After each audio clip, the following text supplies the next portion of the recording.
स्वागत है प्यारे साथियों, एक बार फिर से आपके अपने YouTube चैनल नैतिक पथ क्लासेस पर एक और अपडेट के लिए हमने थंबनेल में लिया है। HKRM ने चयन प्रक्रिया का नियम बदला है। यानी कि जो हरियाणा कौशल रोजगार निगम है, अब उसमें सिलेक्शन प्रोसेस के जो नियम है वो बदले गए हैं। क्या सिलेक्शन 80 अंकों के आधार पर होगा? हाँ जी, अब आने वाले समय में जो सिलेक्शन होगा वो 80 अंकों के बेस पर होगा और CET पास युवाओं के लिए भी सुनहरा मौका होगा। वो हम इस वीडियो में जानेंगे क्यों सुनहरा मौका होगा, अब क्या बदलाव किए गए हैं, किसके कितने अंक हैं, वो हम इस वीडियो में जानेंगे। तो आइए स्टार्ट करते हैं। HKRN में जॉब की इच्छा रखने वालों, जान लो कि किस प्रकार HKRN में एंट्री होती है, क्या प्रोसेस अपनाया जाता है। अगर वर्तमान समय में सिलेक्शन होगा तो 80 अंकों के आधार पर ही होगा।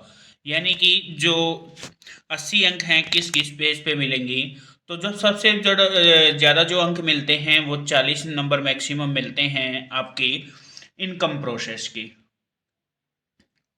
अगर किसी की इनकम 1 लाख से नीचे है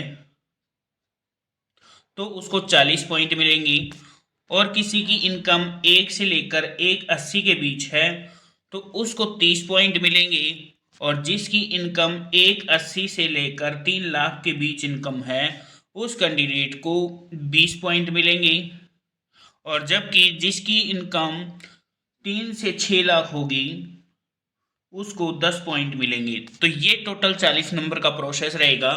मैक्सिमम 40 रहेंगे और मिनिमम 10 नंबर रहेंगे। वो आपका जो आपके इनकम स्लैब रहेंगे उसके अकॉर्डिंग ही आपको मार्क्स मिलेंगे। फिर दूसरा मान होता है एज फैक्टर का। एज फैक्टर में कितने नंबर दिए जाते हैं वो बात कर लेते हैं। तो 18 से 24 तक जो मार्क्स दिए जाएंगे वो आपको 0 मार्क्स दिया जाएगा। जिसकी एज 36 से 42 के बीच होगी कैंडिडेट की, उसको 5 पॉइंट दिए जाएंगे, जबकि 24 से 36 एज वाले को 10 पॉइंट दिए जाएंगे। तो ये आपके एज के पॉइंट रहेंगे। और एक स्किल क्वालिफिकेशन भी होती है।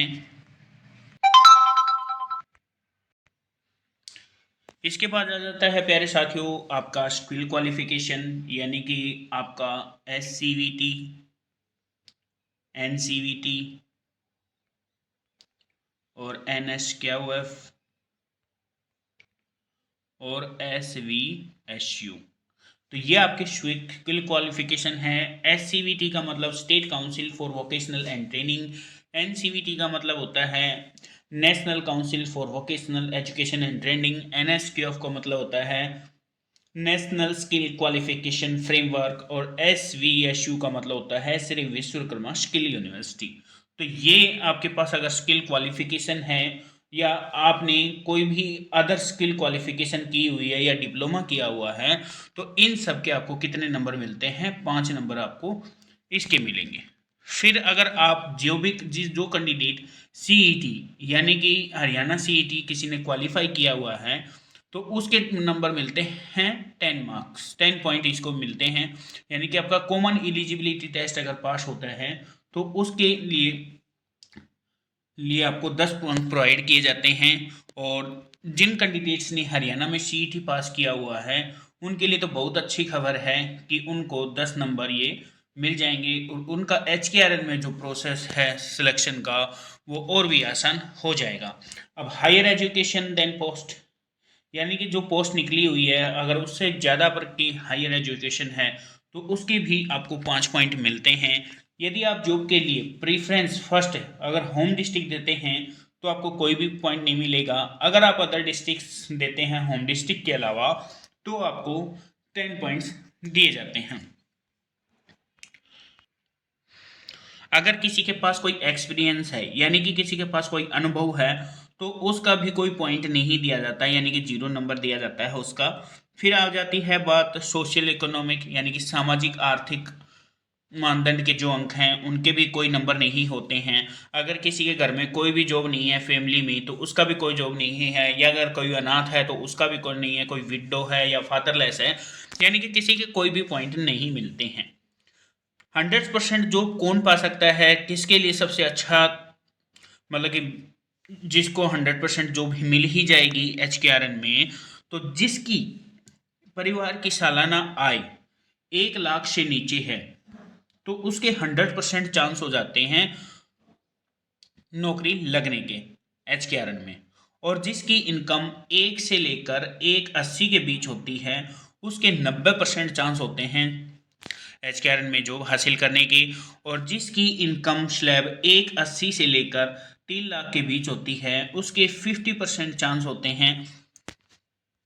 और जिसकी 3 लाख से ऊपर अगर किसी की है तो उसका कोई भी चांस नहीं होता है।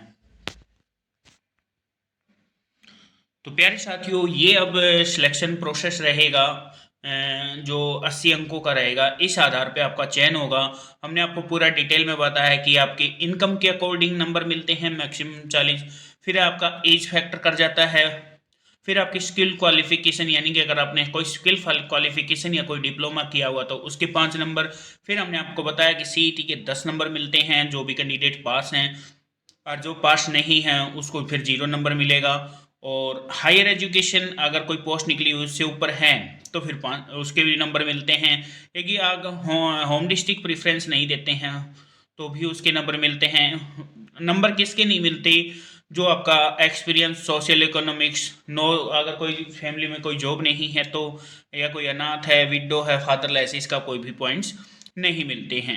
100% हमने आपको बताया कि कौन जॉब हासिल कर सकता है और 3 लाख से ऊपर वाले का चांस कोई नहीं है कि उसको HKRN में जॉब मिले। सबसे ज़्यादा जो चांसेस रहते हैं जिसकी परिवार की सालाना आय 1 लाख से नीचे होती है उसके 100% चांस होते हैं। तो प्यारे साथियों, ये था HKRN का सिलेक्शन प्रोसेस, ये रहेगा। हमने आपको पूरा बता दिया है। जिन्होंने भी अभी तक जो स्किल क्वालिफिकेशन नहीं किया है तो स्किल क्वालिफिकेशन कर लें, क्योंकि आने वाले समय में HKRN में बहुत सारी वैकेंसी आएंगी। तो ये जो डिप्लोमा है या इसमें स्किल क्वालिफिकेशन की डिग्री है ये आपके बहुत काम आएगी।